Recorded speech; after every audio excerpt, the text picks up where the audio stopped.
Benar, karena 70% kepintaran ibu turun ke anak dan 30% hanya dari bapak. Gitu.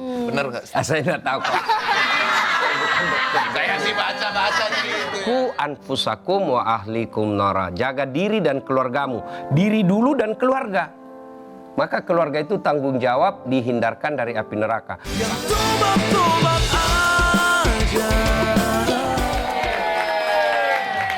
Tat, kan ada doa untuk mendoakan orang tua. Allahumma firli Allahumma ghafirli wali walidayya warhamhuma kama rabbayani shaghira. Ya. Nah, itu kan buat orang tua. Ya. Buat ibu untuk anak ada nggak?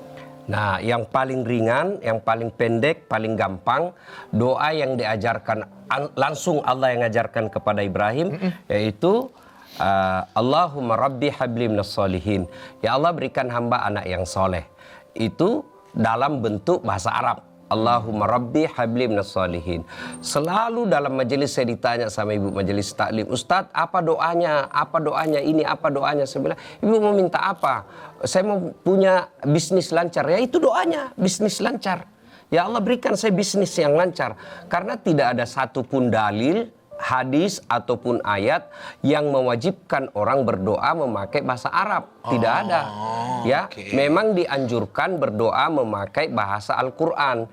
Kenapa dianjurkan memakai bahasa Al-Quran? Karena kita mendapat pahala ganda. Satu, ketika baca doanya bahasa Al-Quran berarti kita baca sambil ngaji. Ya. Dua, dengan itu doanya lebih sesuai dengan tuntunan Nabi dan Al-Quran. Tapi kalau tidak hafal, kan tidak semua orang bisa hafal Quran. Maka doalah, kata Nabi, doalah sesuai dengan bahasa sehari-hari. Bahkan tanpa dibahasakan pun yang orang sebut dengan berdoa dalam hati, Allah sudah tahu. Ya. Understand. Pak Ustadz, kalau ibu, Pak Ustadz, apa hukumnya ibu yang menelantarkan anak-anaknya? Siapa itu? Ibu siapa tuh? Nggak tahu, Pak. Oh, nggak tahu. Ibu Tini. Ya, jadi siapapun, apakah ibu ataupun ayah menelantarkan anaknya, maka dia dosa berkhianat kepada Allah karena dia tidak amanah namanya. Nah, yang kedua dosa kepada anaknya, tapi tidak disebut orang tua durhaka kepada anak. Tidak. Dia adalah durhaka kepada Allah karena menelantarkan amanah. Karena amanah itu berupa anak. Jadi siapapun dia, mau dia bapak, mau ibu, menelantarkan anaknya dan menelantarkan tanggung jawab. Nanti Allah akan mengatakan, ya, ada kan dalam kisah itu ketika Nabi pernah ceritakan, ada orang tua mau masuk surga. Ya, sholatnya bagus, puasanya bagus, ibadahnya baik. Allah lalu sampaikan, ku anfusakum wa ahlikum, masuk kau dalam surga, ya, masuk kau dalam surga dengan penuh kemaslahatan, keselamatan. Maka masuklah di dalam surga, tinggal beberapa langkah masuk dalam surga, tiba-tiba ada yang teriak, ya Allah, tahan dulu, itu ayah saya, itu ibu saya, dia memang rajin sholat, rajin puasa, Ramadan, dia tahajud, taraweh, tapi saya tidak pernah diajak. Kalau dia masuk surga, kenapa saya masuk neraka? Bukankah dia bertanggung jawab terhadapku? Maka Allah sampaikan, tunggu dulu, kamu mau kemana? Saya masuk surga. Siapa itu yang teriak? Oh, anak bungsu saya. Oh, kau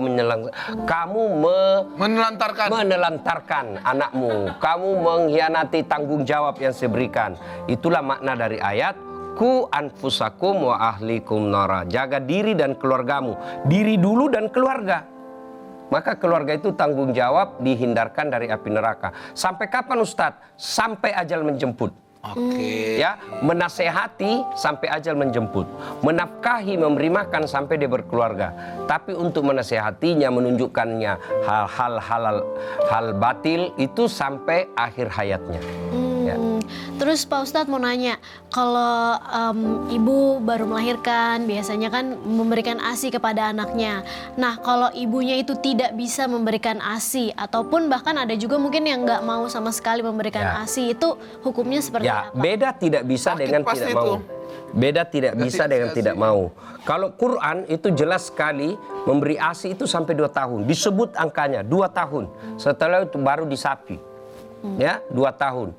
Nah, ternyata ilmu kedokteran, kesehatan gizi itu ASI adalah sumber Gizi tertinggi. gizi terbaik, Baik. nutrisi terbaik buat anak. Beda kalau tidak ada, karena ada juga perempuan sebagian yang memang sudah tidak memiliki ASI. Seingat saya, zaman saya kecil, ibu ketika hamil itu mulai makan kacang-kacangan. Ya. Mereka itu dulu ada di kampung-kampung kita namanya PKK. Pendidikan Kesejahteraan Keluarga. Itu ada ibu-ibu bidan ketika datang ke posyandu memberikan pengetahuan bagi ibu-ibu hamil apa saja makanan-makanan yang bisa menumbuhkan ASI buat anak. Pak Ustadz, emangnya benar kalau gen anak itu kepintarannya nurun dari ibunya? Jangan dong Pak Ustadz, takut. Jangan ya. Ya, gitu. Gen kepintaran anak turun dari ibunya menurut Andrew Robertson. Ya. Di bukunya halaman 37 bab 12 benar karena 70% kepintaran ibu turun ke anak dan 30% hanya dari bapak. Begitu. Benar nggak? Saya tidak tahu. Saya sih baca gitu ya. Ustadz ya. Tapi kalau ibu itu berarti madrasah pertama buat anak. Ya, Betul. kalau mendidik anak, ya itu madrasah pertama itu memang betul. Tapi kecerdasan saya tidak tahu. Kecerdasan itu setahu saya dibentuk ketika masih dalam perut. Oke. Ya, ibunya maka memberikan makanan-makanan nutrisi otak. Kemudian ada lagi yang disebut usia emas. Saya kira Mbak Tasya sudah tahu, sudah melewati itu. Ada masa-masa pertumbuhan otak buat anak kita. Di situ Pak sangat penting ya. Kemudian yang paling penting dari semua itu bukan otaknya, tapi akhlaknya. Akhlak dari semua itu. Ya, karena sumber dari puncak dari semua ilmu itu adalah akhlak. Kadang kan kalau kita lagi sholat gitu, anak rewel atau enggak, yang namanya anak kadang suka mau tetap deket-deket sama ibunya. Boleh nggak sih sholat sambil menggendong anak? Nah terus pertanyaan selanjutnya, kalaupun boleh, misalkan anak itu pakai popok gitu ya, terus dia pipis, apakah itu kita terkena najisnya atau gimana itu? Rasulullah pun ketika sholat cucu beliau naik ke pundaknya. Ya. Ya, jadi seolah-olah seperti main kuda-kudaan. Rasulullah menunggu sampai cucu beliau turun dari pundak baru bangun. Nah, gimana kalau kasusnya menggendong? Boleh. Yang membatalkan sholat itu ketika menggendong sambil berjalan membelakangi kiblat. Oh. Jadi selama dia gendong seperti ini, ya, tidak membelakangi kiblat, tetap sah. Kalau digendong misalnya nih, lagi sholat, sudah semua bacaan sholat selesai, maka sambil turun ruku, nggak usah pegang lututnya, tetap rukunya seperti ini. Ya, ketika kemudian selesai Allahu liman hamidah, gendong terus, turun, simpan dulu. Taruh dulu. Simpan dulu, sujud, naik lagi, ambil lagi. Bagaimana kalau bayi yang kita gendong itu pakai popok? Iya. Dan dia kencing. Selama kencingnya tidak keluar dan mengenai badan, itu tidak ada masalah. Oke. Ya.